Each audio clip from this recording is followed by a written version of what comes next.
yo soy Kirex y esto es Todo un Otaku. Y hoy vamos a hablar de Dr. Stone, porque terminó hace poco, bueno relativamente, y porque durante más de 6 años nos ha demostrado una cosa una y otra vez, que la ciencia puede conseguir auténticos milagros. ¿Quieres fabricar antibióticos? Pues ciencia. ¿Construir un tanque desde cero? Ciencia. ¿Hacerte un iPhone en plena edad de piedra? Pues también ciencia. Y eso era exactamente lo que hacía tan especial a esta serie. No había magia, no había poderes y no había un protagonista que se sacara una transformación nueva del ano porque sí. Todo tenía una explicación o al menos parecía tenerla. Pero entonces llegó el final. Después de 4 temporadas reconstruyendo la humanidad desde cero, por fin viajamos a la luna para descubrir quién estaba detrás de la petrificación que convirtió a toda la humanidad en piedra hace casi 4000 años. Y la respuesta no fue precisamente la que esperaba mucha gente, porque lo que parecía un misterio científico terminó convirtiéndose en una conversación con, bueno, digamos que unos alienígenas con forma de joya flotante son aquellos que nos han petrificado. Y sí, suena raro porque lo es. Y por si eso fuera poco, cuando todo parecía haber terminado, la serie decide lanzar una última idea encima de la mesa: una máquina del tiempo. Una maldita máquina del tiempo en una obra que siempre había presumido de basarse en ciencia real. Y claro, aquí es donde empezó el debate. ¿Estamos ante un final brillante que lleva la ciencia al siguiente nivel, o Dr. Stone terminó alejándose demasiado de aquello que la hizo única? Porque cuanto más piensas en algunas decisiones del final, más preguntas aparecen. Y hoy vamos a hablar precisamente de eso. Vamos a repasar cómo hemos llegado hasta aquí, quién es realmente Wyman, por qué decidió petrificar a toda la humanidad, y sobre todo si este final está a la altura de una de las mejores historias de ciencia que nos ha dejado el anime en los últimos años. Así que prepárate un poquito de líquido despetrificador porque tenemos bastante ciencia de la que hablar. Pero antes de llegar a la luna, creo que merece la pena recordar por qué había tantísima expectación con este final. Porque aunque muchísimas veces recordamos Dr. Stone por los inventos imposibles que Senku consigue fabricar con 4 piedras y un palo, que todavía no entiendo muy bien cómo ese hombre consigue acordarse de todo y que lo haga con un palo y una piedra y le quede perfecto. Pero quitando eso, la serie siempre ha girado alrededor de una única pregunta: ¿qué demonios convirtió a toda la humanidad en piedra? Y ese misterio aparece literalmente en el primer episodio y acompaña la historia durante toda la serie. Un día, sin previo aviso, una luz verde envuelve el planeta y prácticamente todos los seres humanos quedan petrificados al instante. Sin guerras, sin explosiones, sin virus, simplemente en cuestión de segundos, la civilización desaparece completamente. Y 3700 años después, Senku despierta en un mundo completamente salvaje, donde la naturaleza ha recuperado lo que un día fue nuestro. Y a partir de ahí comienza una de las premisas más originales del anime moderno: reconstruir toda la civilización desde cero. Pero cuando digo desde cero, es desde cero de verdad. Primero hacen fuego, luego herramientas, vidrio, electricidad, medicinas, motores, etc. Y eso es lo bonito de Dr. Stone: cada avance se siente ganado. No aparece porque el guión lo necesita, sino porque la serie te enseña paso a paso cómo la tecnología lleva a la siguiente. E incluso aunque simplifique algunas cosas, siempre intenta apoyarse en principios científicos reales. Mientras tanto, el misterio de la petrificación iba creciendo poco a poco. Descubrimos que existían más personas petrificadas, aparecieron las medusas, se localizaron varias señales misteriosas y sobre todo apareció un hombre que llevaba muchísimo tiempo persiguiendo a Senku: Wyman.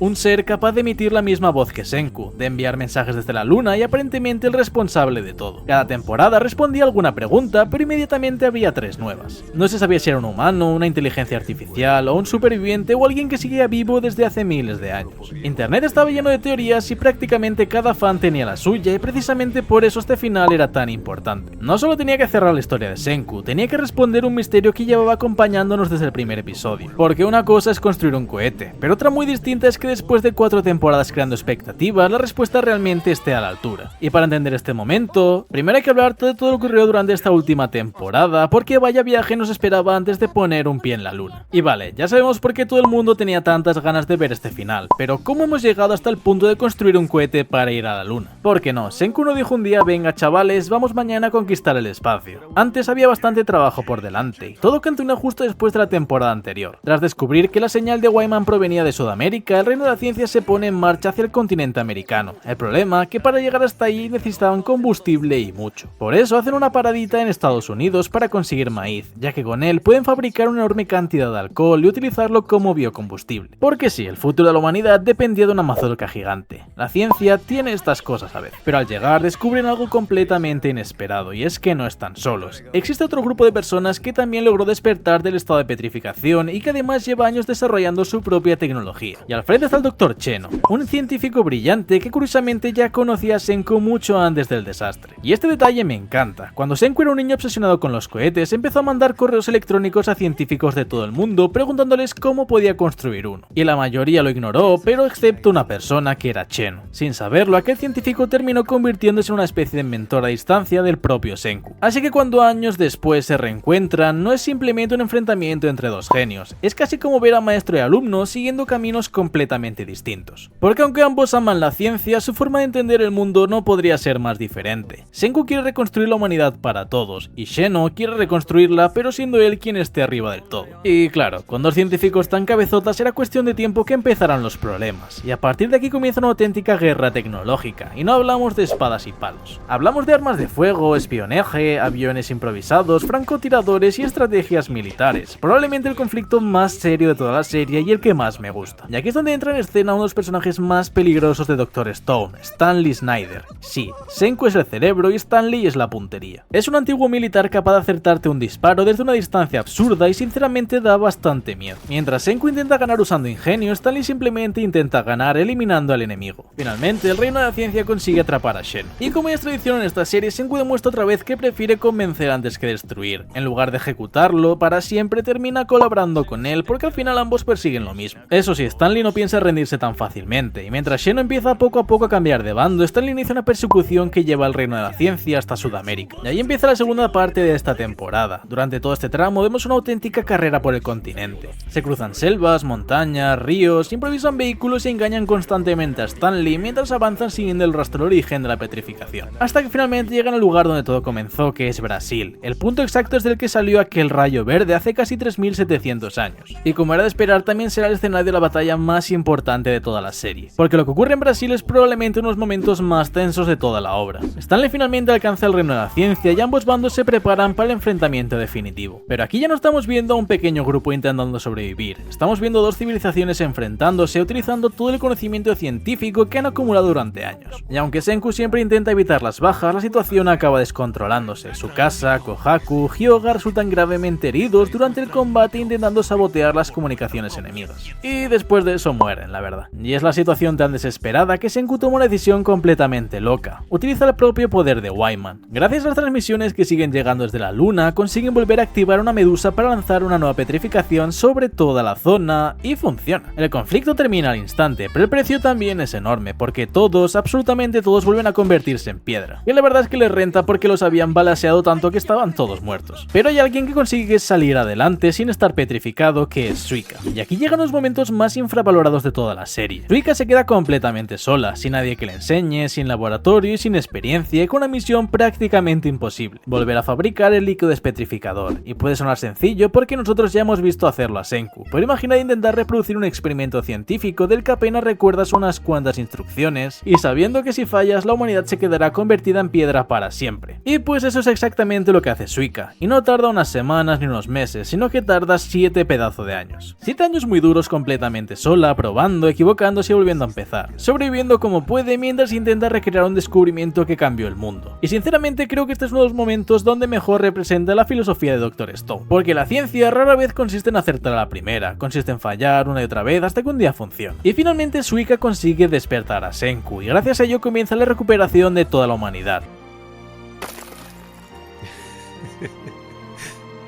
Hiciste un gran trabajo para todos. Pero además ocurre algo importantísimo. Descubren que la petrificación no solo cura heridas, también pueden devolver la vida a personas que acaben de morir. Es decir, las medusas no son únicamente un arma, también son potencialmente la mayor herramienta médica de toda la historia. Un descubrimiento tan peligroso que deciden mantenerlo prácticamente en secreto. Y con Stanley petrificado y Sheno colaborando ya con Senku, el siguiente objetivo está clarísimo. Si quieren terminar con todo esto, ya no basta con reconstruir la Tierra. Ahora toca hacer algo que parecía completamente imposible cuando empezó la serie: volver al espacio. Y lo mejor de todo es que no hablamos de un plan improvisado. Vamos a ver cómo un grupo de personas que hace unos años apenas sabía fabricar jabón termina construyendo un cohete capaz de llegar a la luna. Porque sí, la parte más ambiciosa de toda la historia todavía estaba por empezar. Porque van a construir un cohete, uno capaz de llevarse el humano hasta la luna, aterrizar, enfrentarse a Wyman y, si todo sale bien, volver a casa. Porque sí, al principio el plan ni siquiera contemplaba el regreso. La idea original era enviar una misión prácticamente suicida, llevar una medusa hasta la luna y activarla cerca de Wyman y confiar en que alguien algún día pudiera ir a rescatarlos. Pero Chrome se niega a abandonar a sus compañeros, así que propone con democracia que todos vuelvan de vuelta. Y aquí comienza de mis partes favoritas de la serie, porque volvemos a ese espíritu Clash de Dr. Stone donde cada avance depende del anterior.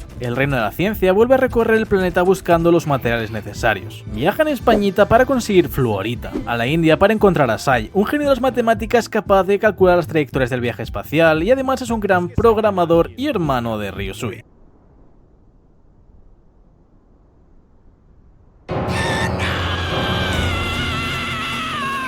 Y bueno, van viajando y poco a poco van reuniendo absolutamente todo lo necesario para volver a la humanidad al espacio. Y hay un detalle que me encanta de esta parte. Durante toda la serie hemos visto a Senku construyendo herramientas para sobrevivir, y aquí por primera vez ya no construye para eso, construye para responder una pregunta. Ya no luchan contra la naturaleza, sino que vuelven a explorarla y finalmente llega el gran día. Después de casi 4000 años sin que ningún ser humano abandonara la Tierra, el cohete despega. Y sinceramente cuesta emocionarse un poco con esto. Y tras superar varios problemas durante el viaje, Senku, Kohaku y Stanley consiguen aterrizar sobre la superficie lunar, y allí por fin encuentran a Wyman, que aquí es donde se comienza a liar un poquito la trama para mí. Wyman no es una persona, ni una inteligencia artificial, ni un superviviente oculto durante miles de años. Resulta ser que Wyman es una colonia formada por miles de medusas, que son extraterrestres de otro planeta. SEP, esos pequeños dispositivos con forma de joya que llevamos viendo desde hace temporadas, son seres inteligentes, y no solo eso, sino que es una especie extraterrestre. Después de tantos años tratando de averiguar quién era Wyman, la respuesta era algo que sinceramente creo que nadie se esperaba y que posiblemente nadie quería. Y contra todo pronóstico parece ser que Wyman no quiere destruir la humanidad, ni conquistar la Tierra ni nada. Las medusas explican que viajan por el universo buscando especies inteligentes y cuando encuentran una les conceden la inmortalidad mediante la petrificación, porque para ellos la petrificación es un regalo de vida eterna. Quieren que seres inteligentes puedan repararlos antes de que se deterioren y para ello les regalan la petrificación. Y pese a que esta revelación hace que Wyman ya no sea considerado un villano, sí que creo que lo hace un ser bastante estúpido. Yo no sé cómo habían llegado a la lógica de que si petrificaban a toda la humanidad las podrían reparar, porque a ver, si están petrificados, ¿cómo te reparan? Pero bueno, después de entender las verdaderas intenciones de las medusas, la humanidad deja de verlas como simples armas. Senku les explica que no puede repararlas, así que estas deciden irse. Pero hay una que decide quedarse, porque después de conocer a Senku empieza a pensar que quizá la humanidad sí puede ayudarlas algún día. Y después de esto vemos como Senku vuelve a la Tierra, pasa el tiempo, van reconstruyendo un poquito la civilización, y como escenas finales vemos que Senku está construyendo una máquina del tiempo para volver al día de la petrificación y evitarlo. Y si el giro de los acontecimientos de Wyman ya me habían parecido raros, aquí sí que siento que personalmente Dr. Stone cambia completamente de identidad. Durante toda la serie hemos visto inventos impresionantes que siempre estaban basados en tecnologías que al menos en teoría podían existir y que funcionaban. Pero la máquina del tiempo rompe completamente esa filosofía. Ya no hablamos de desarrollar una tecnología existente, sino que hablamos de algo cuya viabilidad ni siquiera sabemos si es posible dentro de las leyes de la física. Y eso hace que el final pase de sentirse como una evolución natural a sentirse más como ciencia ficción. Y de hecho cuanto más lo piensas menos sentido tiene, porque si viajan al pasado cambiarían la historia. La isla Ishigami posiblemente ya ni existiría, porque si la petrificación nunca ocurre esa civilización jamás habría nacido. Y hay otra duda que me hace bastante gracia, porque si rebobinas únicamente la Tierra, esta dejaría de estar donde está ahora mismo en órbita. Mientras retrocedes el tiempo, el sistema solar seguiría moviéndose por la galaxia, es decir, aparecerías flotando en mitad del espacio. Y si lo que rebobinas es el universo entero, entonces ya no estás construyendo una máquina del tiempo, estás alterando absolutamente toda la realidad. Obviamente tampoco creo que el autor pretendiera que analizáramos el final con una calculadora y un libro de física debajo del brazo, y que la idea de la máquina del tiempo funciona más como un símbolo, como una forma de decirnos que la ciencia nunca terminará, y que siempre seguirá avanzando y buscando nuevos retos y desafíos. Y ese mensaje me gusta mucho, pero el problema es que creo que la elección concreta de una máquina del tiempo desentona un poco con la identidad que la serie había construido durante años. Y después de todo esto llega la gran pregunta: ¿es bueno el final de Dr. Stone? Y la verdad es que no creo que exista una respuesta objetiva, pero depende muchísimo de qué esperabas encontrar cuando Senku pusiera un pie en la luna. Si esperabas un combate final espectacular contra un gran villano, probablemente saliste decepcionado. Y si esperabas que Wyman fuese un científico loco o una IA creada por la humanidad, pues seguramente también te llevaste una sorpresa negativa. O al menos para mí. Y ya lo de la máquina del tiempo, como ya os he dicho, me descuadra muchísimo más. Por lo que al menos para mí este final no me ha gustado. Incluso hubiese preferido que Senku comenzase a explorar otros planetas o cualquier otra cosa que no fuese una máquina del tiempo. Pero bueno, seguramente a mucha otra gente sí que le habrá gustado, porque al final esto va a gustos. Y pese a esta cagada, sigo pensando que Dr. Stone tiene uno de los viajes más originales que hemos visto en el anime moderno. Porque pocas series pueden decir que empiezan con un adolescente despertando desnudo entre piedras y terminan con ese mismo personaje negociando con una civilización civilización extraterrestre en la superficie de la Luna. Y la verdad es que el recorrido ha sido bastante loco, destacando al menos para mí sobre todo la parte de la guerra contra Xeno y Stanley. Sin duda es la mejor parte de toda la serie. Pero bueno, si has llegado hasta aquí, quiero leer tu opinión realmente sobre la máquina del tiempo y qué os pareció realmente la identidad de Wyman. Estaré por los comentarios leyendo vuestras opiniones y ya sabéis, si os ha gustado el vídeo dejad un like, suscribiros y esas cositas.